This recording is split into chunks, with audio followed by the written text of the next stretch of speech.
Welcome to The Explainer.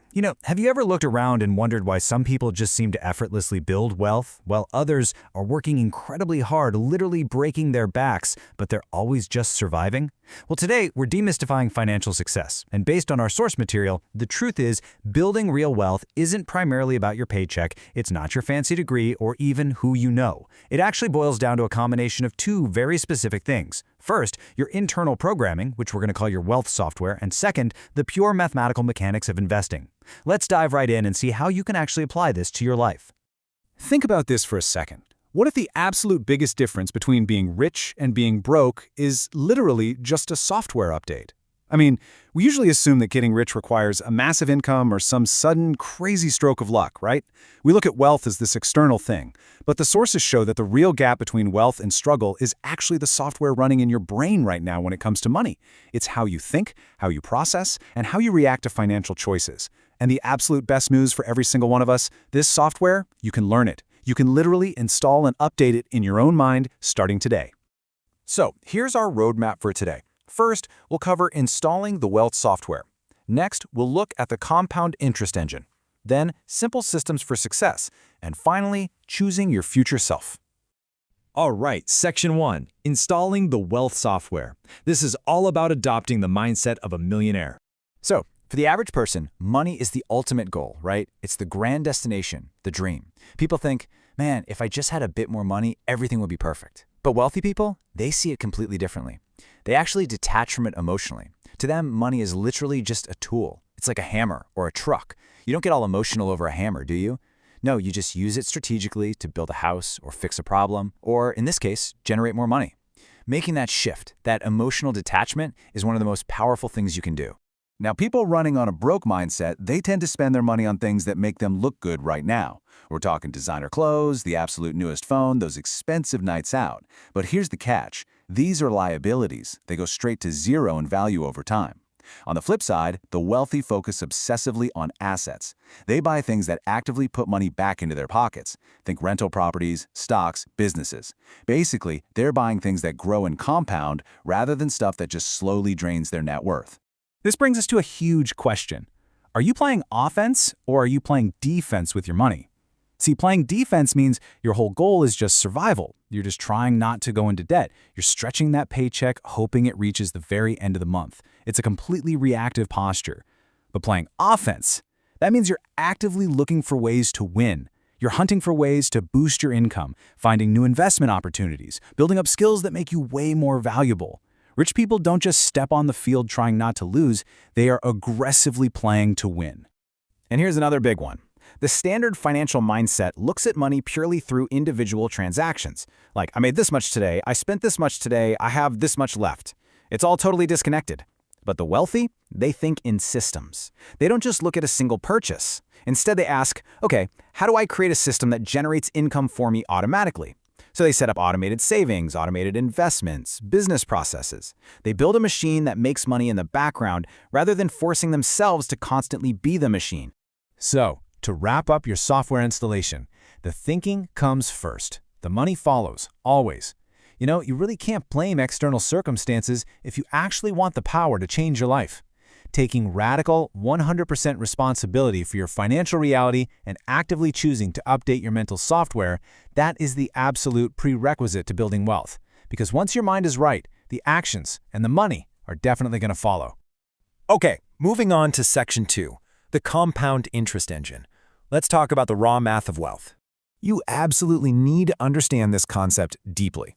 Compound interest is basically when your money earns returns, and then those returns earn returns, and then, you guessed it, those returns on your returns earn even more returns. It builds exponentially. But here is the secret ingredient that makes this whole engine roar: time. Without time, compounding is just some boring math concept in a dusty textbook. But with time, it becomes literally the most powerful wealth-building force on the planet. Time is the ultimate multiplier. And hey, don't just take my word for it. Albert Einstein himself allegedly called compound interest the eighth wonder of the world. He said, "Those who understand it earn it, and those who do not pay it." That just perfectly underscores the sheer unmatched power of this mathematical engine. Look, if you aren't putting it to work for you, it is actively working against you. Simple as that. Let's put this into perspective. Consider two investors, let's call them Marcus and Jordan. Now, Marcus starts investing $200 a month at age 22. He does this consistently for exactly 10 years. And then he completely stops. He never puts in another single dime. Now, Jordan, on the other hand, he waits until he's 32 to start. He invests that exact same $200 a month, but he does it for 30 years straight. Logic tells us Jordan should win, right?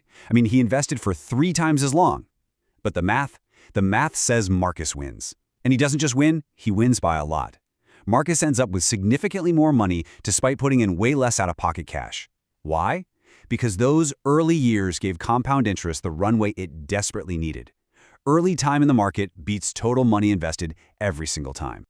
The brutal mathematics of waiting are honestly pretty clear. If you invest just $100 a month with an 8% return starting at age 20, you're going to have around $525,000 by age 65. But if you wait until you're 30 to start that exact same $100 a month, your total plummets to $230,000. Think about that. Waiting just 10 years cuts your total by more than half. And what if you wait until you're 40? You end up with just 95 grand. Every single year you wait isn't just a year of lost returns, it's a year of lost compounding stacked on top of lost compounding. The cost of waiting is terrifyingly exponential. Which brings us to Section 3, Simple Systems for Success. Let's get into the practical execution of all this. For most people who are just starting out, the biggest question is usually, okay, but what do I actually buy? You might think you need to be some Wall Street finance expert, or that you need to sit at a computer all day guessing which individual stocks are going to pop. You really don't. The most powerful and proven starting point is an index fund. An index fund is simply a low-cost basket of stocks that tracks the overall market. So instead of trying to pick one magical winning company, you just buy a tiny little piece of the entire economy. And as the economy grows over time, your investment just grows right along with it. The beauty of index funds is that they're incredibly low cost and require absolutely zero daily maintenance. Historically, the stock market has returned an average of 7 to 10% per year over long periods. Remember that millionaire mindset of building systems we discussed earlier? Well, this is the ultimate automated system. You set it up, you automate your monthly contributions from your bank, and then you just step back and let time do the heavy lifting for you. It's a real game changer. But okay, let's address the elephant in the room. The fear of losing your money. What happens when the market crashes? Because spoiler alert, it will. Well, here are your steps for handling market volatility. Step 1, stay calm. Step 2, keep investing. Step 3, let time work. You have to understand that every single market crash in history has eventually been followed by a recovery and new all-time highs. The people who get absolutely destroyed are the ones who panic and sell at the bottom.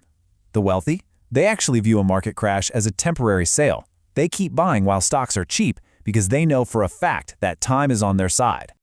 All right, Section 4, Choosing Your Future Self. It's time to make the choice today. I want you to vividly imagine 2 very distinct versions of your future self. Version 1 is the person who kept waiting for the quote-unquote perfect time to start. They waited until they had a slightly better job or until every last penny of debt was cleared. That version hits their 60s and is still incredibly stressed about money, still having to work just to survive. Now imagine version 2. That version decided to start today with whatever small amount they had, heck, maybe just $50. They stayed consistent. Decades later, that version reaches retirement age with real, tangible options. The option to travel the world, the option to give generously, or the option to work only if they actually want to. 0. That is exactly how many excuses you have left. Look, if you're watching this and you're in your 30s or 40s, you might be sitting there feeling like you've completely missed the window. Let me be totally clear. You have not. Is starting at 40 as mathematically powerful as starting at 20? No, the math is the math. But starting at 40 is infinitely more powerful than starting at 50. And the absolute worst financial decision you could possibly make is to use the fact that you didn't start earlier as an excuse to never start at all. The only difference between a future of constant financial stress and a future of total financial freedom is a decision that you make right now, today, when it's inconvenient, when it's slightly uncomfortable, and when you honestly don't feel totally ready. The software is available for you to download, the mathematical engine is fueled up and waiting, so which version of you will you choose today? And maybe, more importantly, what is the very first step you're going to take right now to upgrade your financial software? Thanks so much for joining me for this explainer. I'll see you next time.